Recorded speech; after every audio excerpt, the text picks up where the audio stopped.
Que a graça do Senhor Salvador Cristo Jesus esteja em cada coração, amém? Abra sua Bíblia no livro de 1 Pedro, sempre é esse texto que a gente inicia nossos estudos de catecismo. 1 Pedro, capítulo 3, verso de número 15.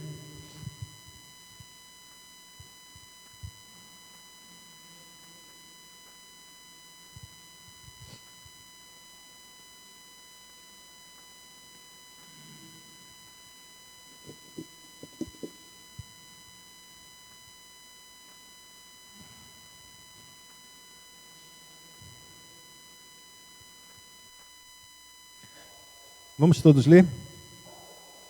1 Pedro, capítulo 3, verso de número 15, diz assim: Antes, em vosso coração, estando sempre preparados para responder a todo aquele que vos pedir razão da esperança que há em vós. Nessa manhã eu queria trabalhar com vocês um pouco a respeito dessa pergunta de número 53. Correto? Parece começar a 54. Na 53, ele diz assim: o que você crê sobre o Espírito Santo? A resposta? Dá para ler aí? Vou colocar aqui mais. Espera aí.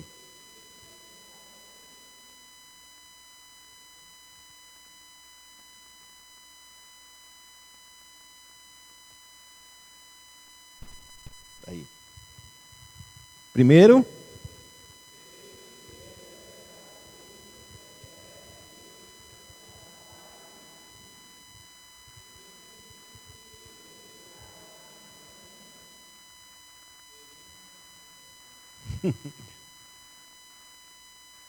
pode ir.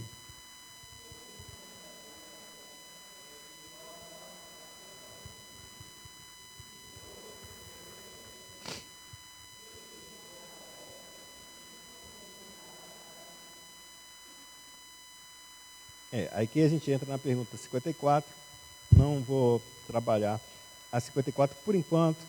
Eu queria voltar na pessoa do Espírito Santo, porque nos dias de hoje a gente tem uma ênfase muito grande na pessoa do Espírito Santo. E é nesse contexto que a gente quer trabalhar hoje, para a gente entender um pouco mais essa terceira pessoa da Trindade Santa, para que a gente caminhe num equilíbrio a respeito dessa figura das três pessoas, Pai, Filho e Espírito Santo.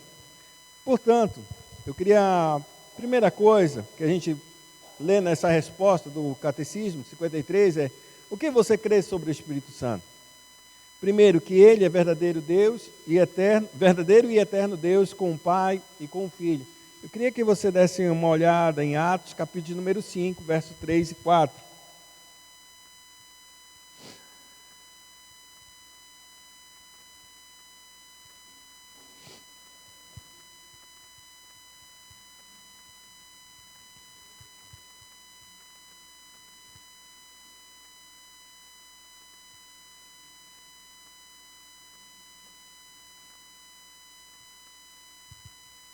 Alguém abre a Bíblia também em Gênesis capítulo 1, verso 2.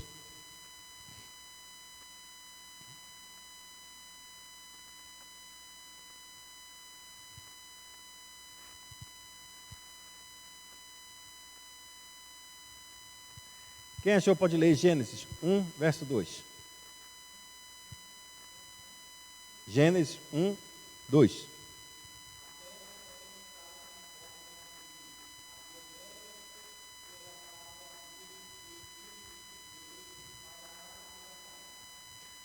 Nesse texto, a palavra original para a definição do Espírito Santo, existe uma matéria na teologia chamada pneumatologia. Pneuma significa espírito, logia, estudo do espírito. Pneuma no grego é exatamente isso, é espírito, e esse pneuma ele pode ser colocado tanto para a letra minúscula quanto para a letra maiúscula. O espírito que habita em mim, o meu espírito, é pneuma, com letra minúscula. o Espírito que é da parte de Deus com letra maiúscula. Mas é o mesmo Espírito. No hebraico, o Espírito ele dá como nome, que em Gênesis, que ele aparece a primeira vez, logo no seu início, como ruá. Esse ruá significa sopro ou vento. E aqui começam os grandes problemas da teologia aqui em termos de interpretação. Se o Espírito está sendo apresentado como um vento, que ele diz exatamente isso, e a terra era sem forma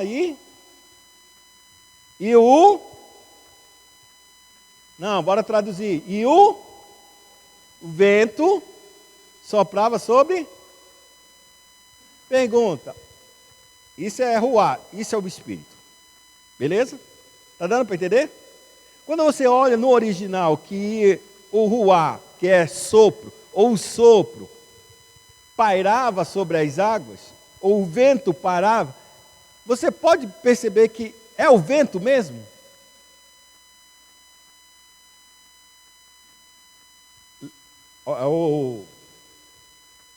Cabeça. Bruno, muito obrigado. Nada melhor do que auxiliadora para fazer essas coisas. Repete esse verso, agora usando não o espírito, usa vento. Ou sopro na hora. Também tem uma outra tradução que pode ser dado como hálito. Tá? Leia isso. Leia o mesmo verso, agora troca essa palavra espírito por sopro, ou hálito, ou vento. Vamos usar só o vento, já está bom demais.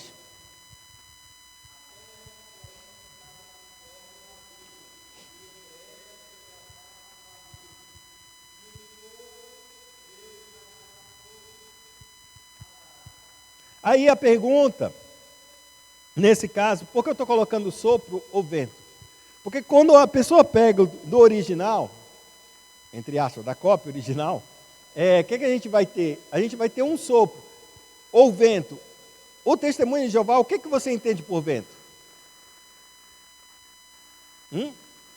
Vento. E o que é o vento? Um ar em movimento, porque vento é nada mais do que ar em movimento. E se é ar em movimento, é o quê? O que a gente faz com vento? Sente. Sim. O que mais? Eu sei que está difícil essas perguntas, porque ela é meio vaga, né? Mas eu vou chegar num lugar com muita força, né? Isso torna o vento o quê? O que a gente faz com o vento? Se a gente pensar na Dilma, a gente ensaca o vento, né? Solta a pipa, certo? O que mais a gente faz com o vento? Seca o cabelo.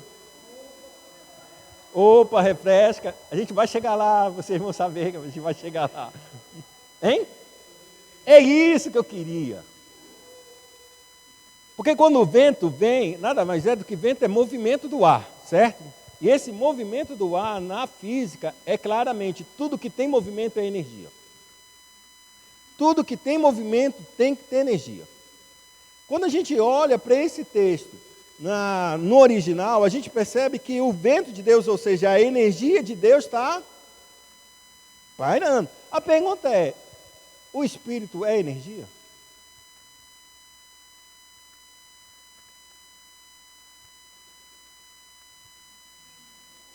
Hein?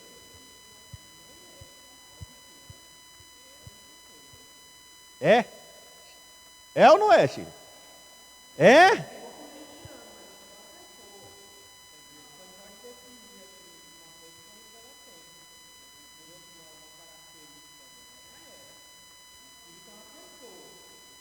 Aí, Shirley, quando tu disseste que você se relaciona com a energia?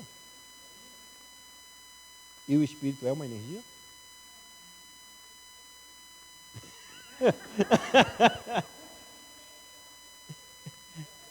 Esse é o ponto. Quando o Testemunho de Jeová olhou esse texto, ele interpretou, como eles não aceitam a Trindade, eles consideraram que o Espírito aqui é o quê? Energia. E como sendo uma energia, o poder, eles desqualificaram o Espírito Santo. Eles retiraram ele da pessoa da Trindade e consideraram apenas como uma energia de Deus que faz as coisas acontecerem.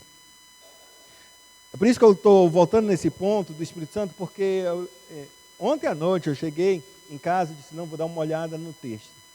Aí veio isso na minha cabeça de novo, disse, não, vamos falar do Espírito Santo, que estamos num tempo muito difícil na igreja, muito, mas muito difícil mesmo. A gente ou caminha para um lado, excluindo o Espírito, ou a gente coloca a supremacia sobre o Espírito. De maneira que a gente não consegue ter um equilíbrio nas três pessoas da Trindade. E isso causa um caos na vida da igreja, começa a ter distorções na vida da igreja, e isso chega nos nossos altares através de músicas, altares não, nos nossos púlpitos através das músicas, que inflamam cada vez mais o nosso coração para ter um relacionamento com o Espírito, em detrimento realmente do relacionamento que a gente tem com o Cristo. Mas não é a mesma coisa? Não é a mesma coisa. Cada um tem suas funções e suas peculiaridades, e a Bíblia declara que o Espírito ia apontar para quem? Para Cristo. O Pai vai apontar para Cristo, e o Espírito vai apontar para Cristo. Por quê? Porque essa é a obra dele. A salvação está em Cristo por uma aplicação do Espírito na nossa vida. É por causa disso que eu voltei nesse texto da confissão, porque em vez da gente entrar para dentro e começar a falar sobre a igreja, que seria o primeiro ponto nosso, a gente voltaria e falaria sobre o Espírito Santo. E aqui a gente começa a ter uma coisa interessante, porque essa pneumatologia, durante os primeiros séculos da igreja, quase não se trabalhou com o Espírito Santo. Por quê? Porque o argumento maior da igreja no início do século, quando a igreja nasceu, estava baseado exatamente na definição da pessoa de Cristo Jesus. Qual era a pessoa realmente de Cristo Jesus? Ele era só uma natureza, ele tinha duas naturezas, e isso implicava exatamente na obra da expiação. Cristo tinha corpo, ou parecia que tinha corpo, tudo isso implicava na expiação humana, ou seja, quando eu falo de expiação, eu falo exatamente do sacrifício que Cristo pagou para expiar os nossos pecados, para perdoar os nossos pecados. Se esse debate fosse tão forte, ou na verdade, esse debate foi tão forte até os primeiros 4 séculos da igreja, e aí então entrou a pessoa do Espírito Santo. Mas dentro dessa entrada da pessoa do Espírito Santo, eles só definiram quem era o Espírito. Porque já no 4º século já se definia que o Espírito Santo podia ser o quê? Uma energia. Isso não era uma coisa nova do Testemunho de Jeová. Ele volta lá no passado e vai resgatar uma teologia e uma heresia. Eu estou falando isso para que a gente entenda que logo nos primeiros 4 séculos, no início da igreja, a igreja estava muito preocupada com o processo de salvação. E a sistematização da doutrina a respeito da pessoa e da Trindade Santa ainda não estava definida. Porque até então se aparecia Deus como Pai, tinha o Espírito, mas era uma coisa muito vaga dentro do próprio Antigo Testamento. Tinha a ação dele, mas não sabia exatamente o que ele era, como ele poderia proceder. Tanto é que os judeus ele não têm uma Trindade Santa, eles só têm um, que é o Pai. Mas qual é a função do Espírito? Eles não sabem, eles não conseguem entender isso aí. Então, a igreja, quando ela entrou e se formou o Novo Testamento, aí apareceu exatamente as 3 pessoas, Pai, Filho e Espírito Santo. Mas será que... A igreja começou a entrar em confusão, disse, mas será que são 3 deuses? Ou será que é só um Deus e um Deus se transformando um no outro? Conforme a conveniência e a necessidade de cada um. E esses debates foram seguindo até o 4º século. Quando então se separou e definiu exatamente, Deus é Deus, Deus é Deus Pai, Deus Filho e Deus Espírito Santo. Deus é a mesma coisa em pessoa e em essência, Pai, Filho e Espírito Santo. Na unidade, eles 3 são tudo igual, idêntico, mas na obra da salvação, todos 3 agem da mesma maneira, mas quando eles atuam dentro da igreja ou dentro deste mundo, eles atuam mais especificamente dentro de uma economia que a Escritura vai dizer, ou que a teologia vai dizer. O Pai se relaciona com a criação, o Filho se relaciona com a execução, e o Espírito relaciona-se com a aplicação dessa execução, ou com a ação dessa execução. Nesse sentido, eu queria colocar algumas coisas para vocês, para que a gente entenda a respeito do Espírito Santo. O que seria o Espírito Santo? Uma definição bem clara, queria pegar vocês, João capítulo 3, verso de número 8.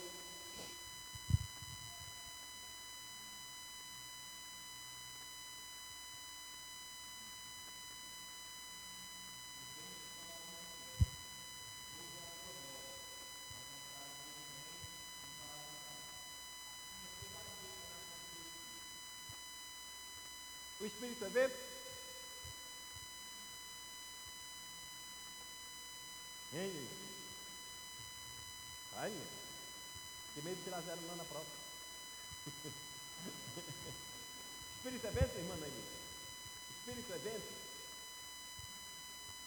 O Espírito é vento. Eu estou com o microfone aqui embaixo. O Espírito é vento? Não, né, Eric? Não, o Eric está batendo. Não é não. Ô, Sayonara, nem te vi desse lado aí, está caçando o sol, né?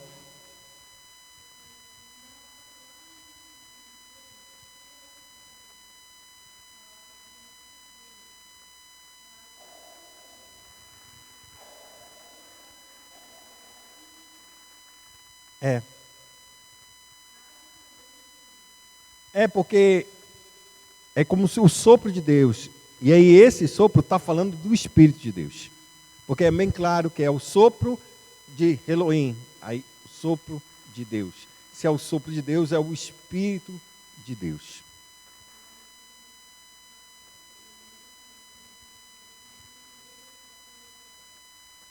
Aí já estamos no grego, pneuma, exatamente, o vento sopra onde quer.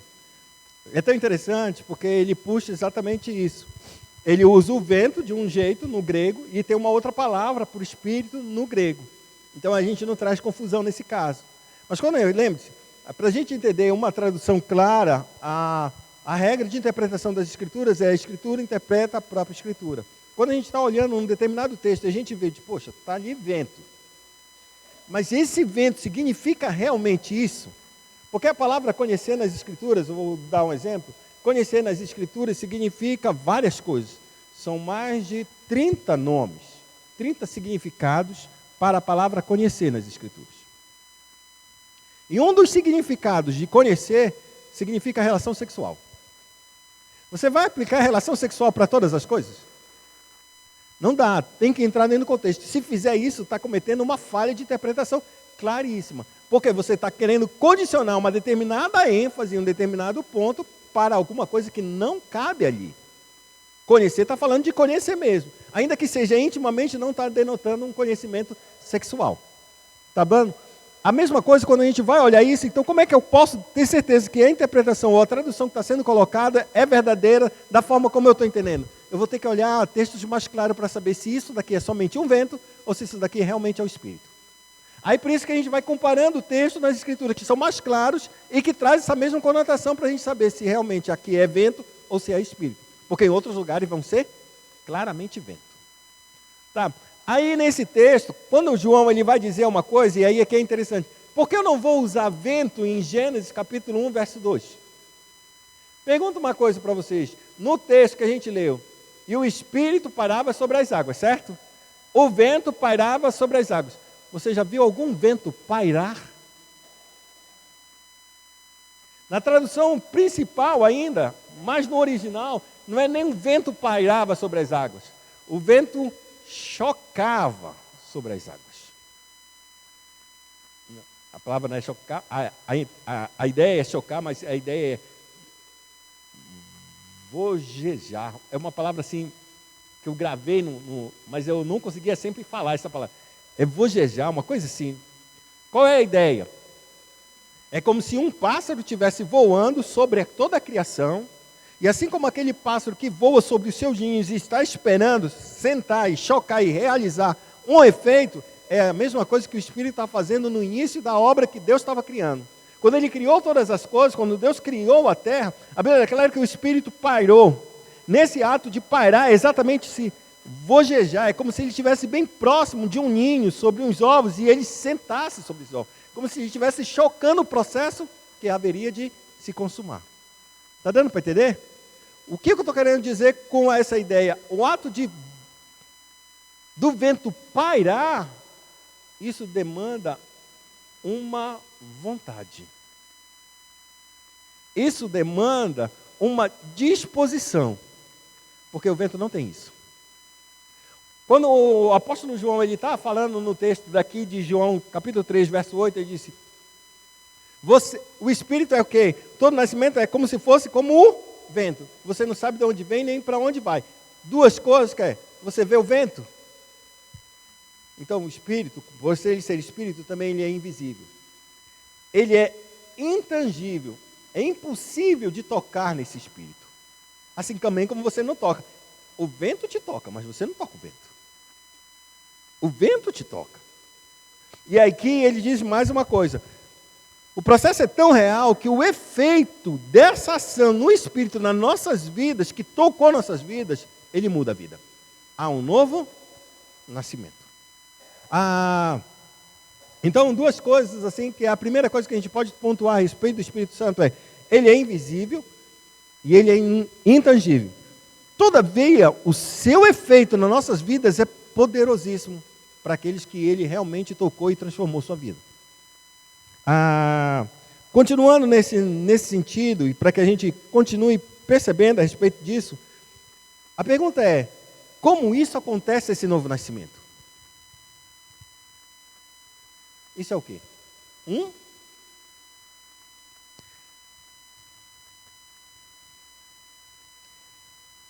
Bíblia, Salmo 139. Vou usar a própria palavra da Escritura.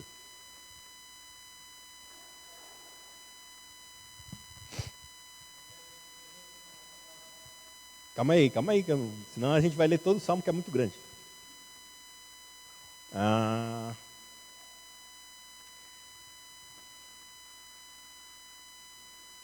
Verso de número 13. Vamos começar. Pode ler.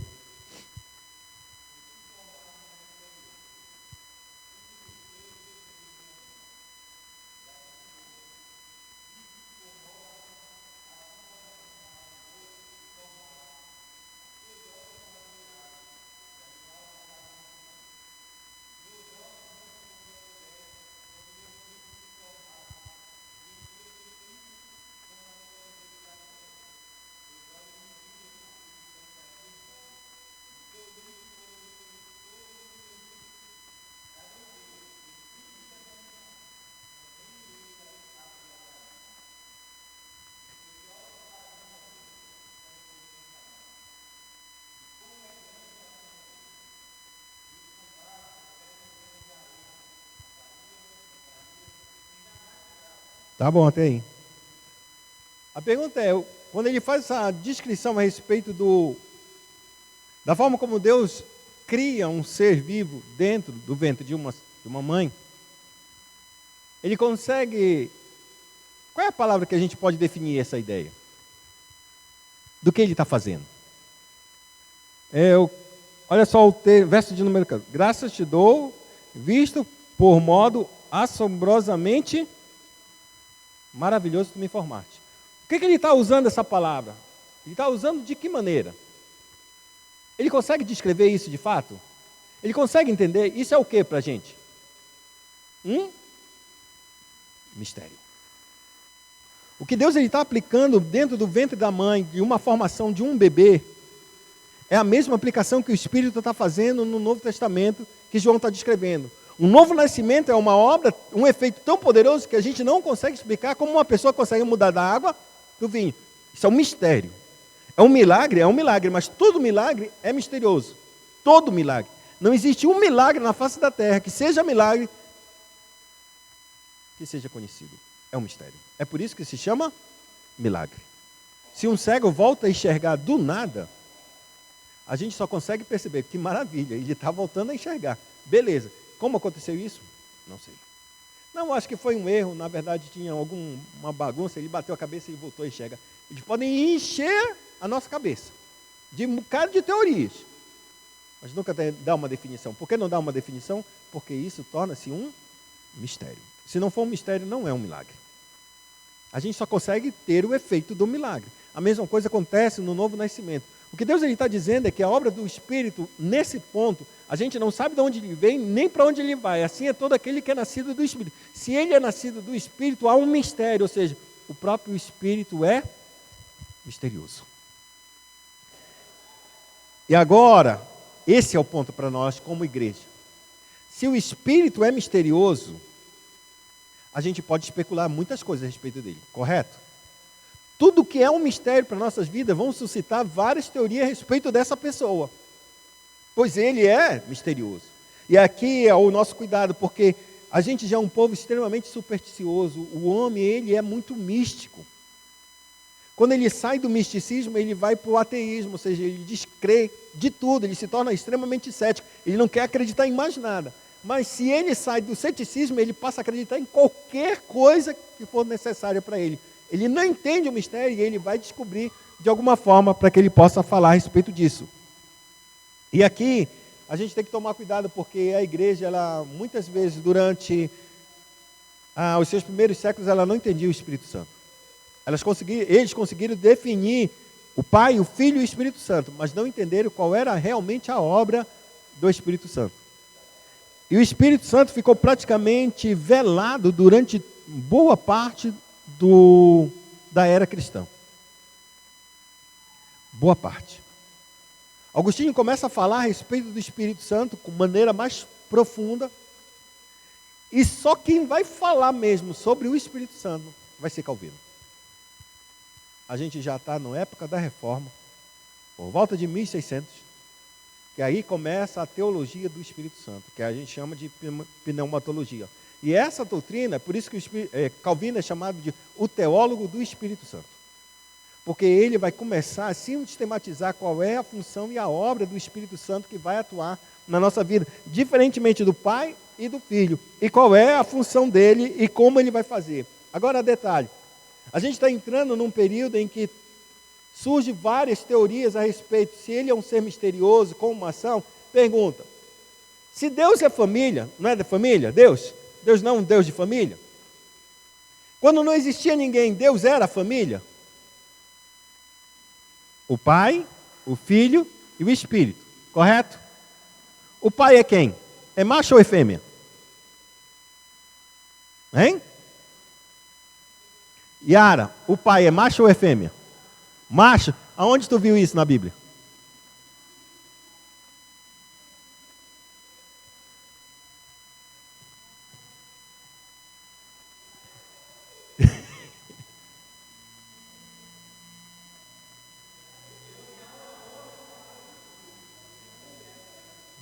Deus não é homem para mentir, né?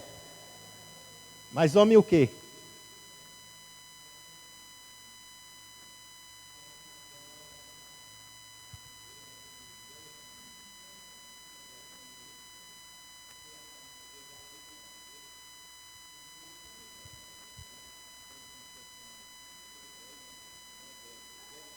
Deus mãe. Tem o irmão Jair está colocando que existe uma organização, deve ser alguma igreja, alguma desse tipo de seita, que considera Deus mãe. Deus mãe. Mas vou voltar aí eu chego lá nesse aí. Esse aí é nova para mim também.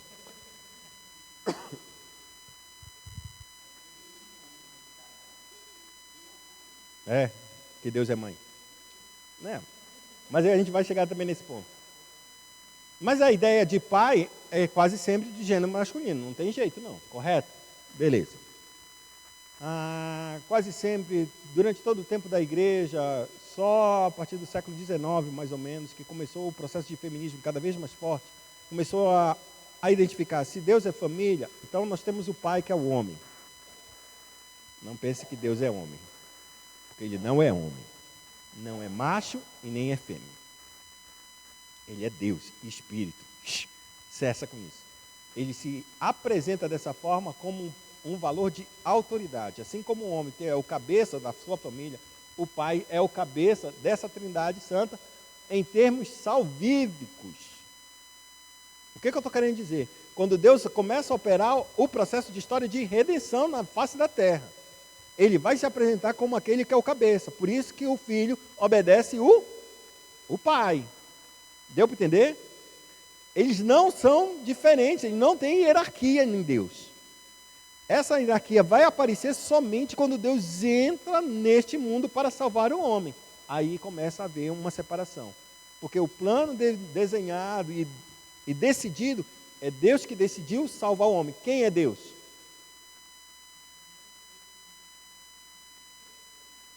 Quem é Deus? Quem é Deus? Quem é? Pai, Filho e Espírito. Quando Deus decidiu salvar o homem, é o Pai, o Filho e o Espírito. É a Trindade, é a essência. O plano de realizar a salvação do homem é o Pai, o Filho e o Espírito. Quem executa essa decisão? O Pai, o Filho e o Espírito. Na eternidade, essa essência chamada Deus, Pai, Filho e Espírito, decidiram salvar o homem, resgatar o homem, enviar o Cristo, enviar depois o Espírito. Ele, na eternidade, ele decidiu isso.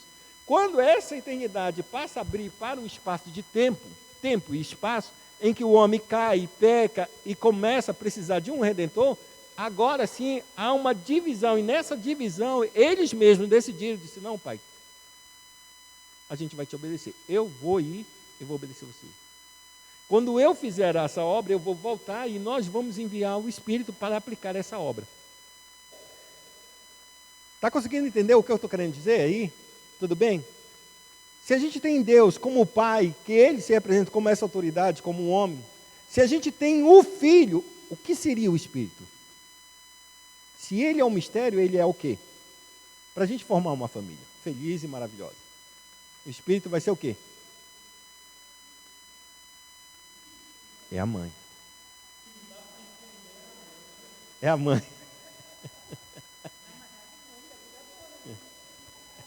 Mas eu estou falando sério. Nesses textos, na era do feminismo, a pessoa do Espírito Santo foi muito como essa ideia mesmo, da ideia de cuidadora, da ideia de aconchego, a ideia de cuidado, aquela ideia de atenção, aquela ideia de mãezona. O Espírito Santo passou a ser visto como uma personalidade feminina. Isso é muito triste para nós como igreja, porque as pessoas começaram a perceber que Deus é pai e mãe, não é só pai. Porque pai é muito machismo. Quem falou Deus não Deus é espírito? Ele sabe que Deus é espírito. Mas como é que tu pode representar Deus como pai?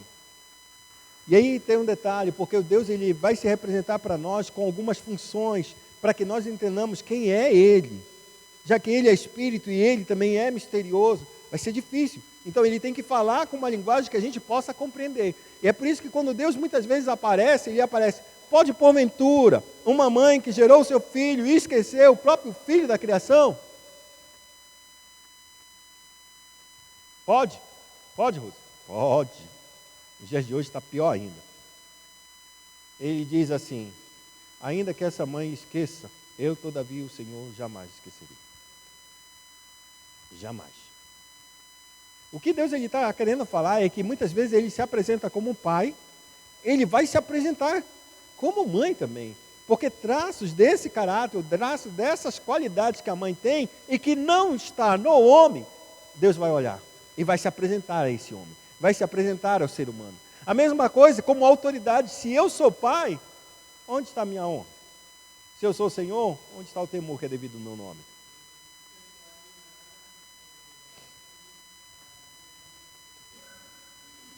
Essas ideias exatamente fazem com que, quando a gente olha para o texto original, a gente comece a mudar a perspectiva da pessoa do Espírito Santo, ou do próprio Deus, para ter uma igreja como essa, Deus é mãe. Qual é a ideia clara disso? A ideia é apontar para Deus? A ideia não é apontar para Deus. É formar um Deus conforme a nossa cabeça, nossa semelhança. Quer falar?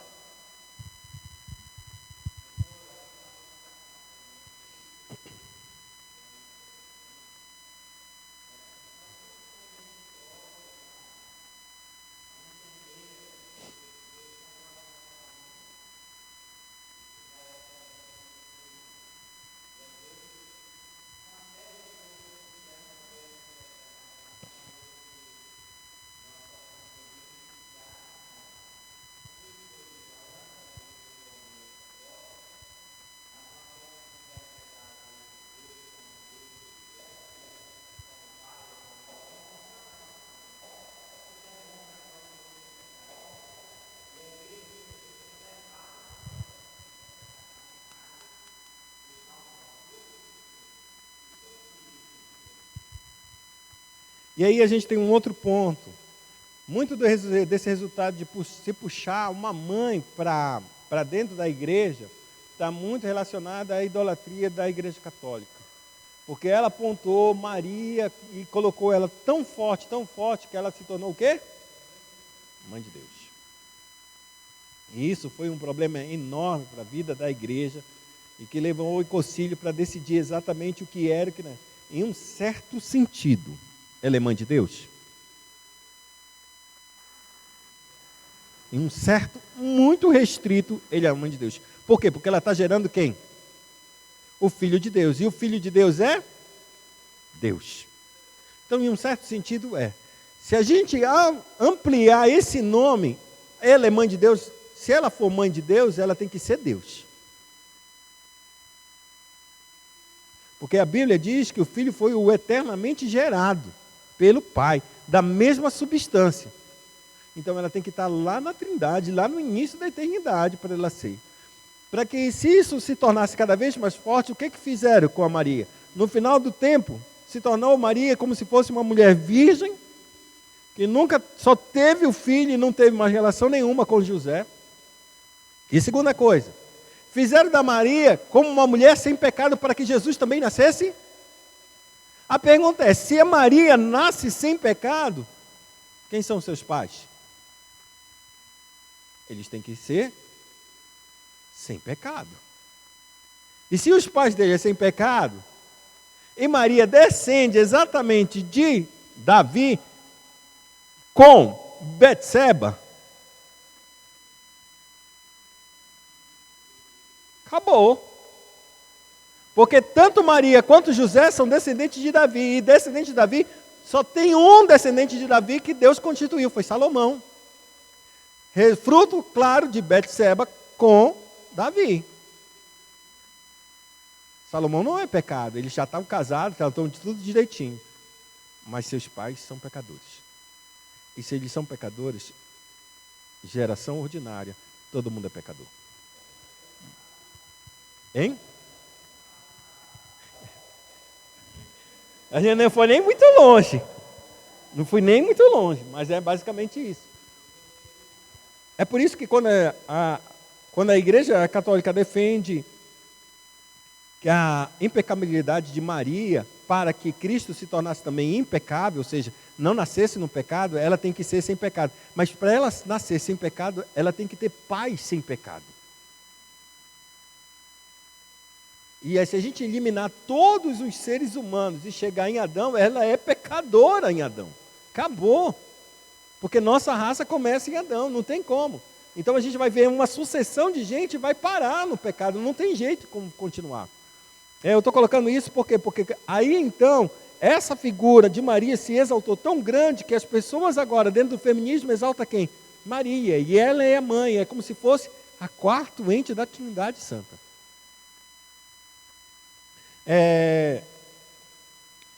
Outra coisa a respeito do Espírito Santo, a própria pessoalidade dele, ou seja, ele é um ser pessoal, ele não é uma energia, ele não é um poder. Ele tem poder? Ele é Deus. Tem uma energia de realizar todas as coisas? Tem. Mas ele é uma pessoa. Vê 1 Coríntios capítulo 2, verso de número 14.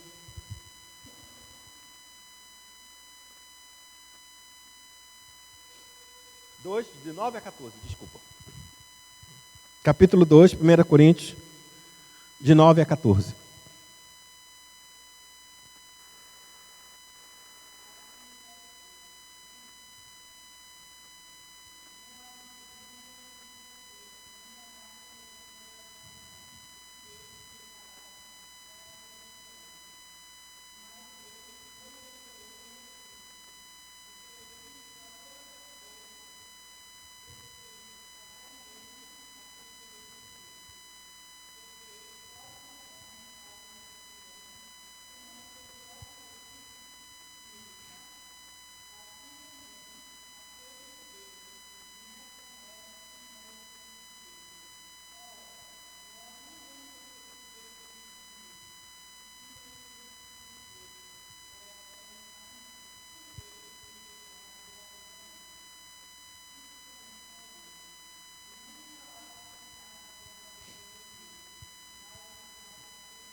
Porque o apóstolo Paulo está trabalhando aqui, ele está trabalhando com uma linguagem em que as pessoas estavam trazendo para dentro da igreja, como era uma igreja grega, a ideia exatamente dos grandes filósofos e retóricos dentro da igreja.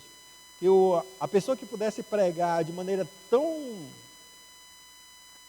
persuasiva, tão com sabedoria humana, esse era o usado por Deus. O apóstolo Paulo ele faz um contraponto com isso, que ele vai colocar exatamente a sabedoria de Deus está em Cristo, e um Cristo crucificado. Eu não vim a vocês com palavras de sabedoria humana, mas eu vim com demonstração do Espírito de poder. Nesse sentido, quando o apóstolo está começando a dizer, e aí ele entra no capítulo número 2 e vai fazer esse relato, e ele vai fazer o relato diferenciando dois grupos de pessoas, um que entende as coisas espirituais e o outro que não entende as coisas espirituais. E o que o não entende e o que o entende é separado somente por uma ação. A ação de quem? Da pessoa do Espírito. Ele vai dizer que esses dois grupos, eles não conseguem entender a obra de Deus. Nenhum dos dois grupos. A não ser que o Espírito venha e comece a falar das profundezas. Porque quando ele vai falar das profundezas, eu só posso entender Deus se eu for Deus. Se eu não for Deus, eu não tenho como revelar o que há no coração de Deus. Eu preciso ser Deus. Quando eu falo de Deus para vocês, eu falo mediante a revelação das Escrituras, porque foi isso que Deus nos deu. O Espírito não. O Espírito fala o que é além das Escrituras, porque o próprio Espírito é o próprio Deus. Então ele fala com propriedade aquilo. Por isso ele traz vida aonde não há vida, porque ele é Deus. E é nesse sentido que o apóstolo está dizendo, nós não temos recebido a mente do mundo, nós temos recebido do próprio Deus, para que o próprio Deus possa nos ensinar, para que o próprio Deus possa nos mostrar quem Ele é. E aqui é interessante, porque nessa ideia ele mostra exatamente o Espírito como uma pessoa. O Espírito como uma pessoa que pensa, uma pessoa que sente, e uma pessoa que tem própria vontade. Isso é o que define uma pessoa. Fala.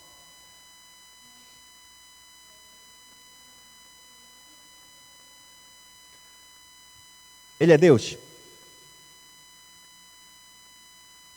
Então ele é digno de adoração?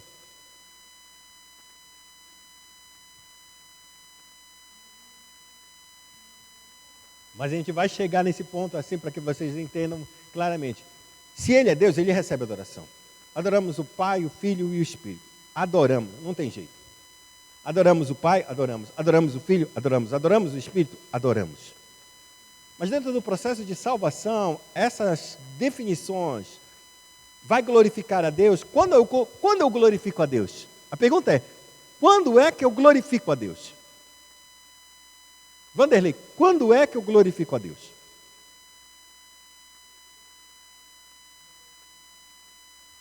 Entendi nada.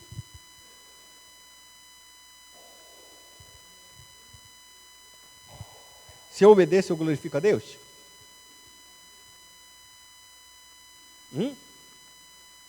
No caso, ama. Ama, aquela que cuida, que cria. Estou brincando com ele.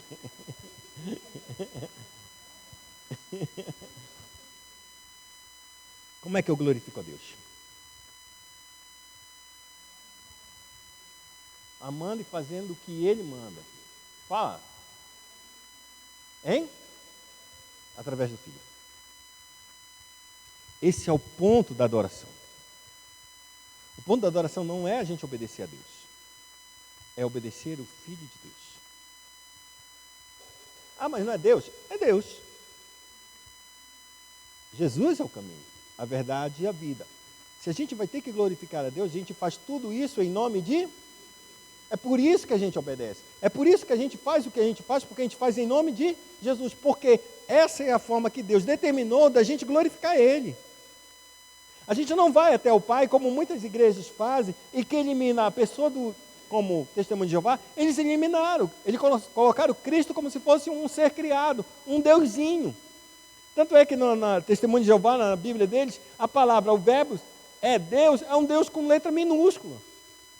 Se é um Deus com letra minúscula, nós temos o quê? Um politeísmo aí. 2 deuses. Não um, temos 2 deuses. Aí eles dizem, não, esse é um Deus e esse é um Deus assim. Não é um Deus, é um super-homem, vamos colocar assim. É mais ou menos assim, não é nem D, nem semi. Ele é muito bom. Porque eu estou querendo colocar isso é para que a gente entenda que quando a gente for glorificar a Deus, a gente não pode eliminar a pessoa de Jesus nem do Espírito Santo. E achar que a gente vai adorar a Deus. Quando faz-se isso, não adora a Deus. Tá, mas a principal ideia que Deus está dizendo é que você não consegue chegar a Deus. E é esse verso. Ninguém consegue chegar. Não adianta a gente adorar a Deus sem o Cristo. Se não for pelo Cristo, você não honra, porque só para honrar a Deus, eu preciso honrar o Filho. Quem não honra o Filho, não honra o Pai. Mexe com a filha, mexe com a Aurora, você vai ganhar um grande abraço e sorriso da Sayonara, não é não? Chega com ela e dá um cascudo, assim, bem de leve, pedala Rubinho. Aí ela vai dizer, oxe, é esse amigo que eu quero para minha filha mesmo.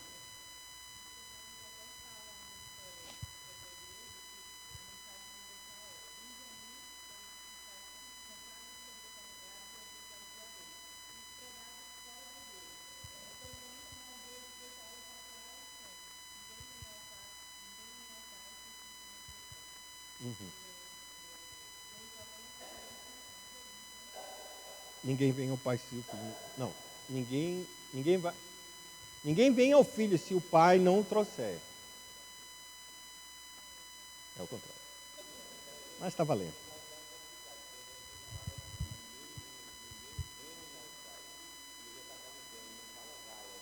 É, porque o Pai estava nele. Não, é porque o Pai está nele.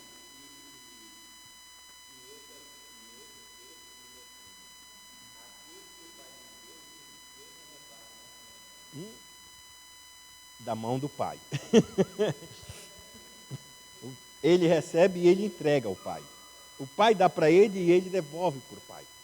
Por quê? Porque o Pai dá um pecador para Jesus e Jesus transforma ele num filho. Todo aquele que me recebe e crê no meu nome, ele deu o poder de se tornar o quê? Por isso o Pai traz um pecador, o Filho transforma Cristo, transforma ele num filho e devolve para o Pai como adotivo. Essa é a nossa relação com o Pai. Para a gente adorar a Deus verdadeiramente e glorificar o seu nome, a gente tem que o quê? Obedecer o Filho.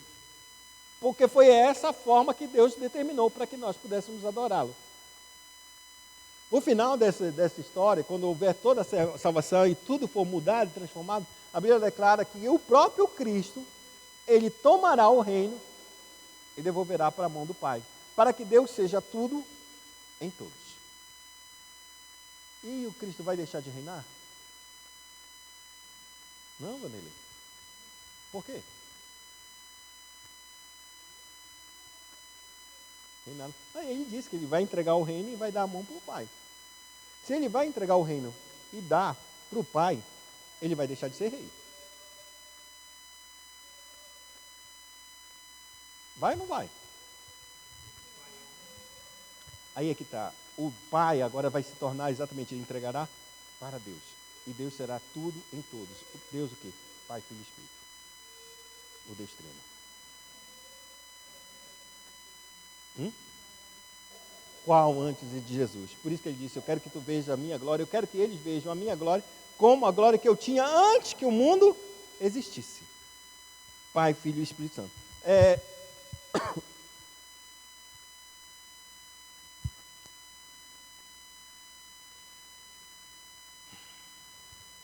Nesse ponto, para que a gente entenda algumas coisas que são interessantes, na nossa língua portuguesa, a gente só tem 2 elementos para definir o gênero, feminino e masculino. Estão querendo mudar. No inglês, eles têm 3 gêneros, ou melhor dizendo, masculino, feminino e o chamado neutro. A gente coloca masculino e feminino como seus pronomes, ele ou ela. E para o para o gênero neutro, tem uma palavra no inglês chamada it. Esse it denota toda a situação para ser um pronome. Então, quando eu chamo, vamos supor, o Tid, eu tenho que usar a palavra ele, seria he. Se eu fosse chamar Norber, eu chamava she. Só que eu nunca posso usar essa palavra it para ele, porque it denota coisa. Eu te digo, uma coisa? Uma coisa maravilhosa. Não é um objeto, não é um animal. Ele é um ser humano, então ele não pode ser usado como it. Tem até um filme, It, a coisa. Por quê? Porque ele não é um ser humano, ele não é considerado como... Ele é um monstro, e se ele é um monstro, ele tem que ser chamado de it, não he, a coisa. Por que eu estou falando isso? Porque no grego a gente também tem esses três pronomes. Ele tem o masculino, temos o feminino e temos o pronome neutro. E só um detalhe, no próprio grego, o próprio verbo muda. Ele tem masculino, feminino e neutro. Quando a gente entra no substantivo, a gente tem substantivo masculino, feminino e neutro. Quando a gente quiser mudar uma designação, e é interessante, e é muito louco a gramática grega, por quê? Porque tu pode ordenar a gramática de muitas formas, porque a terminação vai dizer exatamente quem é o sujeito, quem é o verbo, quem é o objeto desse verbo. Eu estou falando isso, parece ser meio complicado, assim, mas eu quero que você entenda. Quando entrou a palavra pneuma no texto, no caso João 14,17, Jesus Cristo vai se referir ao Espírito Santo. Pneuma é um pronome neutro. E agora Cristo vai usar essa palavra pneuma, que é o Espírito. Ele é neutro? Se ele é neutro, ele não é uma personalidade. Só que aí o que João ele escreve? Ele vai escrever claramente dizendo assim mesmo. Ele coloca ele como uma personalidade, um pronome masculino, sendo o pneuma um pronome neutro. O que João está querendo dizer? Que apesar da gente conhecer pneuma, o vento, e o Espírito, seja lá o que for, como algo, uma coisa, essa pessoa que eu estou apresentando, esse pneuma, esse Espírito, o Espírito da verdade, o Espírito da promessa, como ele vai dizer também, Espírito da verdade, Espírito da promessa, ele não usa Espírito Santo, ele usa somente esses dois adjetivos para qualificar esse Espírito, Espírito Santo, ou Espírito da verdade, o Espírito da promessa. Esse é qualificado como masculino e personalidade.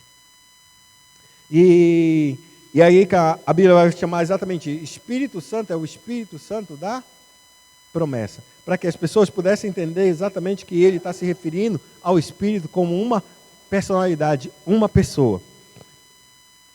Agora vamos ver alguns trechos, ou textos das Escrituras Sagradas, para a gente definir exatamente. Lembre, pessoa é definida sempre por três coisas.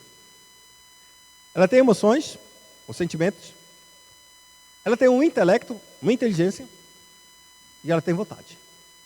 Para a gente definir qualquer ser que a gente olhe, esse banco tem vontade? Não, então não é pessoa. Aí a gente pega um cachorro. Esse cachorro tem vontade? Tem uma vontade. Ele tem sentimento? Tem. Ele tem intelecto? Acabou. Ele tem instinto, não tem intelecto. Não tem.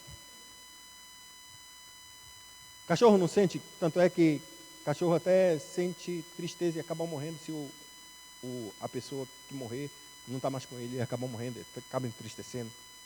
Ele tem um certo nível de tristeza, mas ele não tem. Ah, João de Barro faz casa, não faz casa? O passarinho, João de Barro? Faz, não faz? Tem inteligência, não tem? Ele constrói um arranha-céu?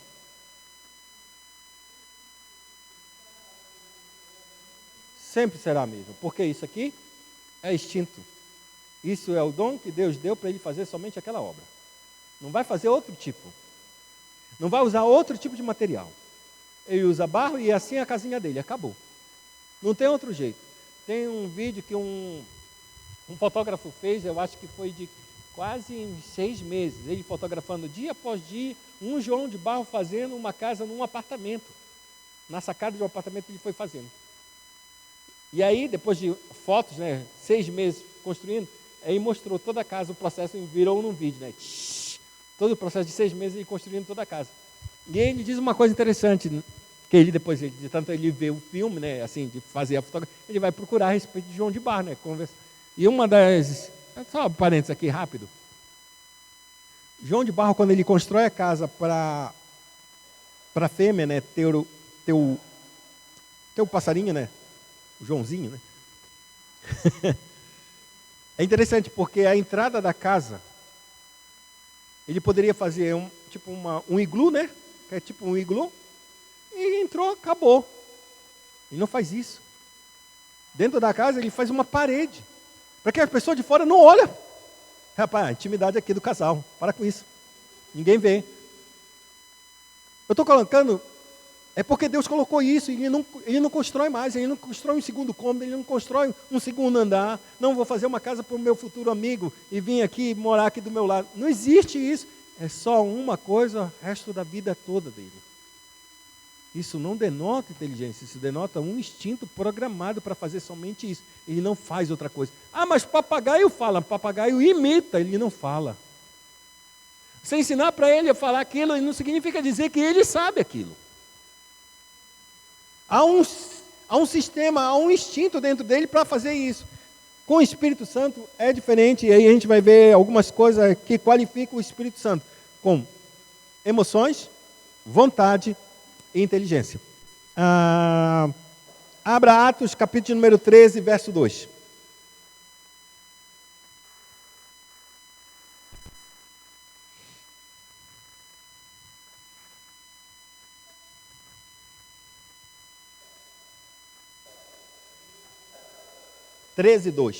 Atos 13, 2.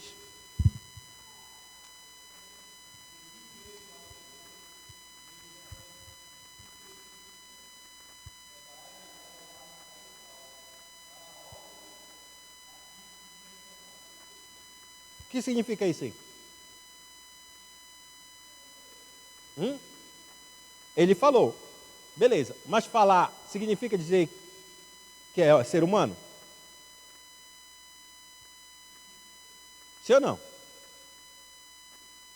Significa?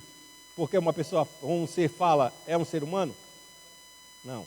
Então, como é que esse texto a gente pode qualificar? Emoções, vontade e intelecto. O que é?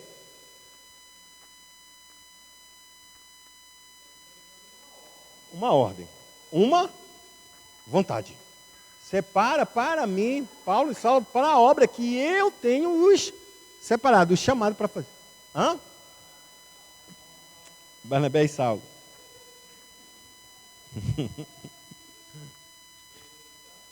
Tá triste. Mas tá bom. Mas é Atos capítulo 13, ou seja, ele demonstra o quê? Uma vontade, ou seja, vontade.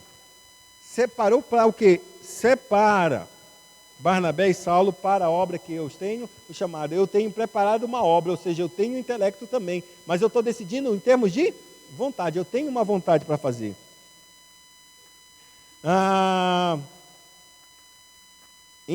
Em João capítulo 15, 16, ele diz assim: quando vier o conselheiro,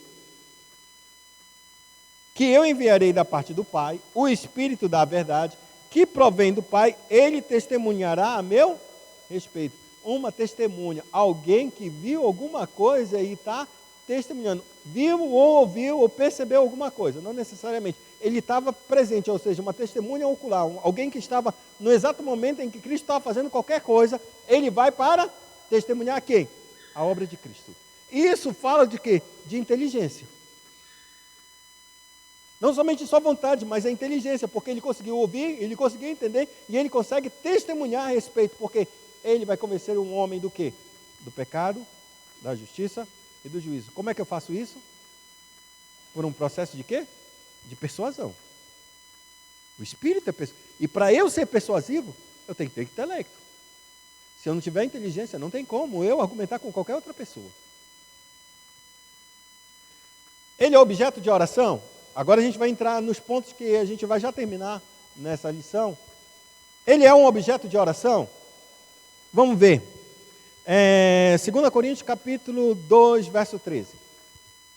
Esse é um texto que vocês conhecem, pelo menos ouvem toda vez que eu estou por aqui. 2 Coríntios, capítulo 13, verso 13.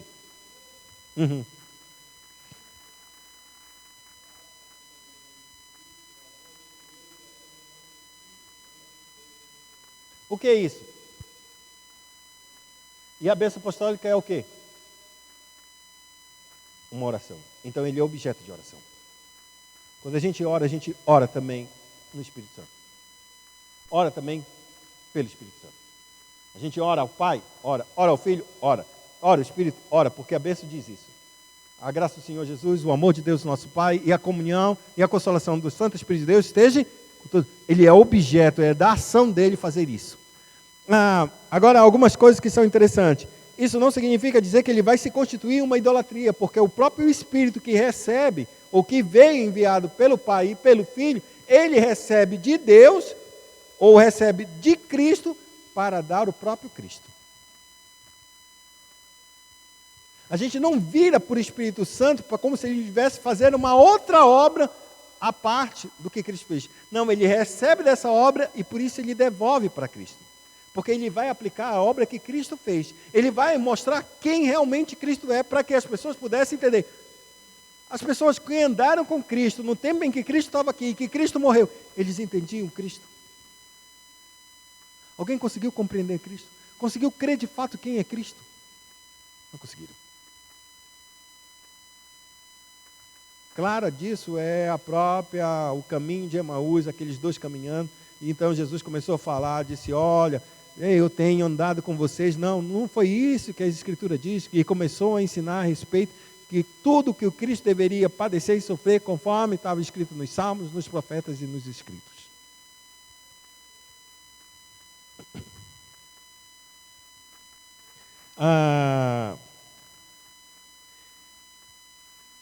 C.S. Sproul diz uma coisa interessante: uma personalidade inclui inteligência, vontade e individualidade. Uma pessoa age por intenção. Nenhuma força abstrata pode tensionar fazer qualquer coisa. Boas ou más intenções são limitadas por poderes de seres pessoais. E uma coisa que é importante para a gente entender a respeito da própria Isaías, que eu vou terminar com esse texto, Isaías, capítulo de número 64.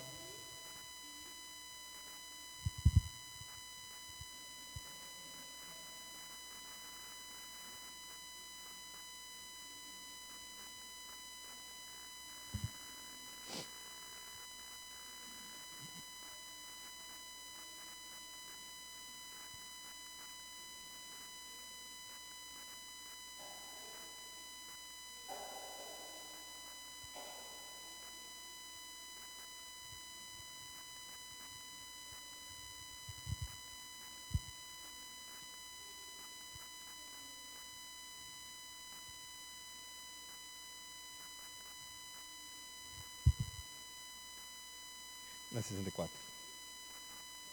66.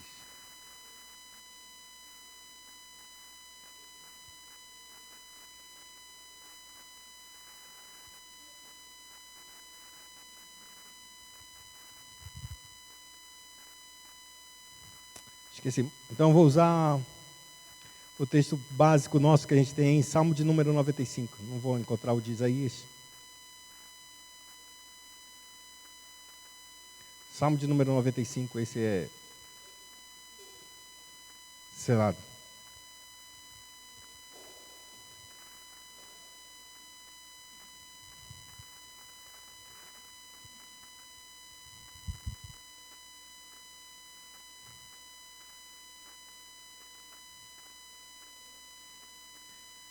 Salmo de 95 diz, verso de número 7.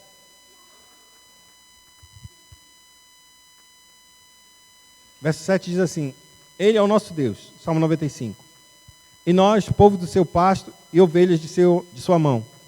Hoje, se ouvirdes a sua voz, não endureçais o coração como em Meribá, como no dia de Massa no deserto, quando vossos pais me tentaram, pondo-me à prova, não obstante terem visto as minhas obras. Durante 40 anos estive desgostado com esta geração. E disse: é povo de coração transviado, não conhece os meus caminhos. Por isso jurei na minha ira, não entrarão no meu descanso. Agora, esse texto fala do Espírito Santo? Sim ou não? Fala. Fala, Érica, do Espírito Santo.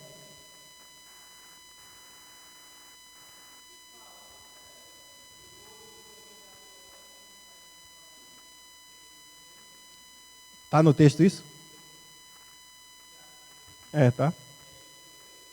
Então, está no texto aí? Ele quem? Está no texto Espírito?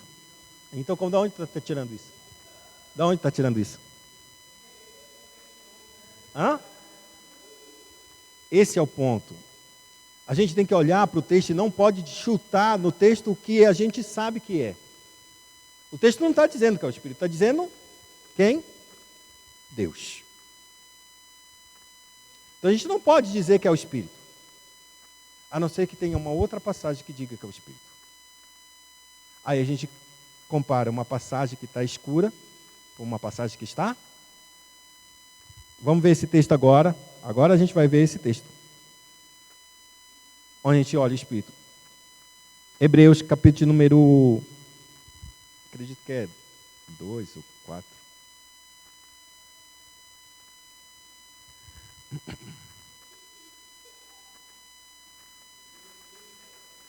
Então tá bom. Já sabe, né? Pode ler.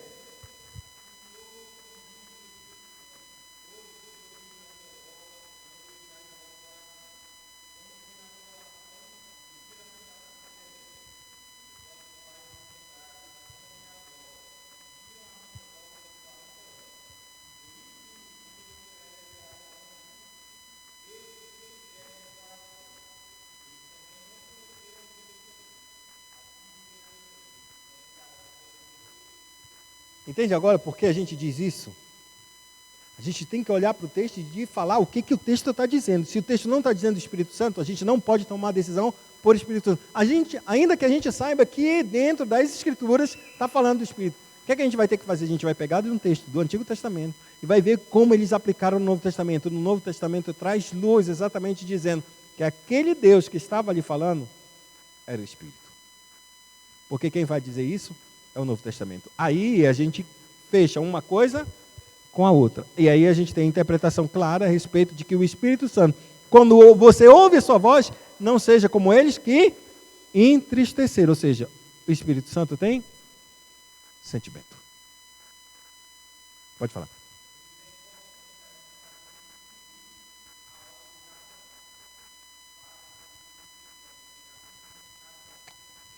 Dentro da economia da Trindade.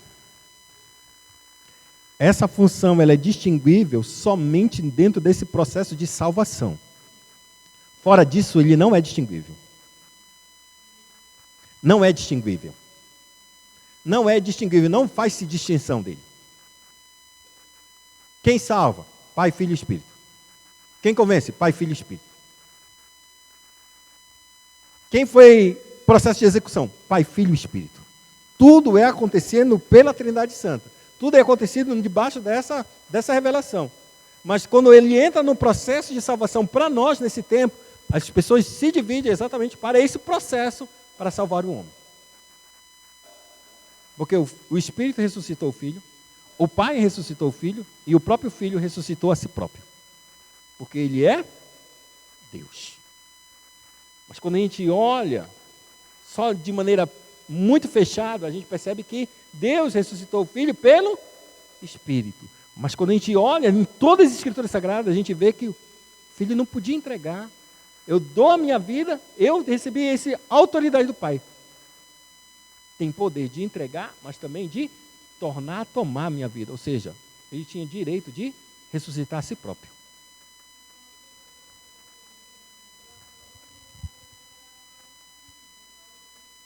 Não vou. Não.